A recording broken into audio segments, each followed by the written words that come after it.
Hello, I want to show you today how to make these cute little tea packets. And I got this pattern for this size from Mary Fish and just tweaked it a little to get that size. So we'll start with this, and when you open it, and I'm not going to show you how to do all the decorating just because I want to make this quick, but you can see you can just tuck a little tea packet, and I left that side blank to write a message. So the measurements for this, and I will also post these on my blog, are 3.5 by 10.5. I'm actually going to save that to show you how to make the bigger ones. So this is an 11.5 sheet, and I'll just cut it down to, or 11 to 3.5. I'm using the thick white cardstock. And then actually her measurements were 3.5 by 10.5, but I do 10 1/8 to, I'll show you why, sorry, 10 3/8. So 3.5 by 10 3/8. And then I score at 3.5 and 7. 3.5 and 7. And the reason I made it 10 1/8 is so that when I folded one side in, it was smaller and it just laid a little better. When I had it 10.5, it went all the way over and I couldn't close it very well. And then you want to take this last piece and cut from diagonal to diagonal to get this, and I will show you how I did that. So it's diagonal to diagonal. I cut this wrong the first time, so I just take this top line to that corner and line that up into my grid, or where my blade runs, and sometimes it catches. You cut that off, and then you have that. Now to hold that down, you could use glue. I have this really thin score pal, I don't know what it's called, score tape that I used. It's not from Stampin' Up, but you just put a little strip along the bottom to close it and make your pocket. And I put the color I used was Blushing Bride. I tucked in there. And this paper I'm using is Floral Romance paper, and this is a vellum. So pretty. This paper's in this pack. You've got this mossy green, and then the other side is wood.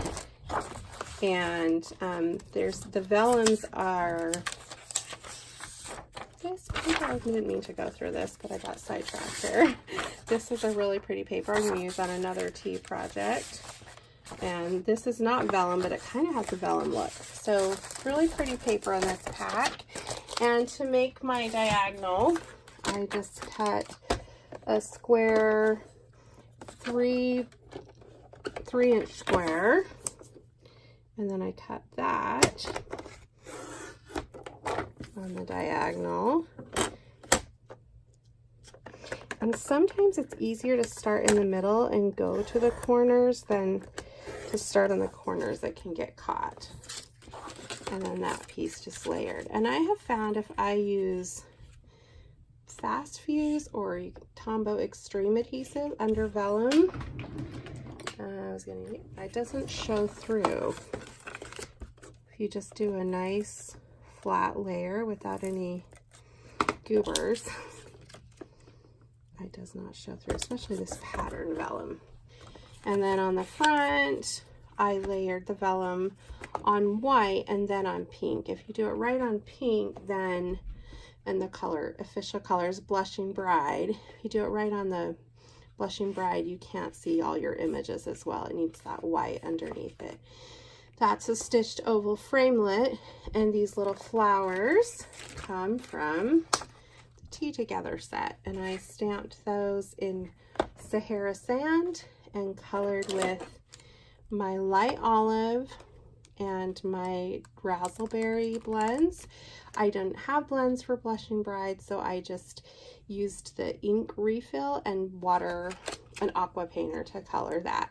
And so this was my simple small version that, and I of the tea pack.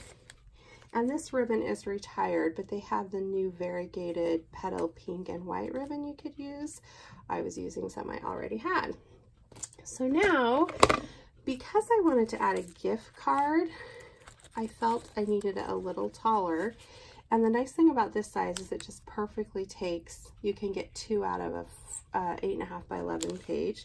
And you can see I have a gift card and this, and I added this little saying, "Love is a warm cup of tea," and I put the squares on both sides, the diagonal on both sides. And then of course I have this lovely teapot on the front that I used the aqua painter and Blushing Bride ink refill, and this color is raspberry, and I again used the raspberry blends. I stamped the rose. I actually colored with my raspberry marker on the back, this part, and with olive on the leaves, and then I colored them in with the blends. So that was my process. This uses the scallop oval layers, or layering ovals. And for both of these, I'm going to show you how to cut this. When I put the ribbon down, I put some tear tape underneath it, and then I just put a little bit of dimensionals around the ribbon to hold it in place.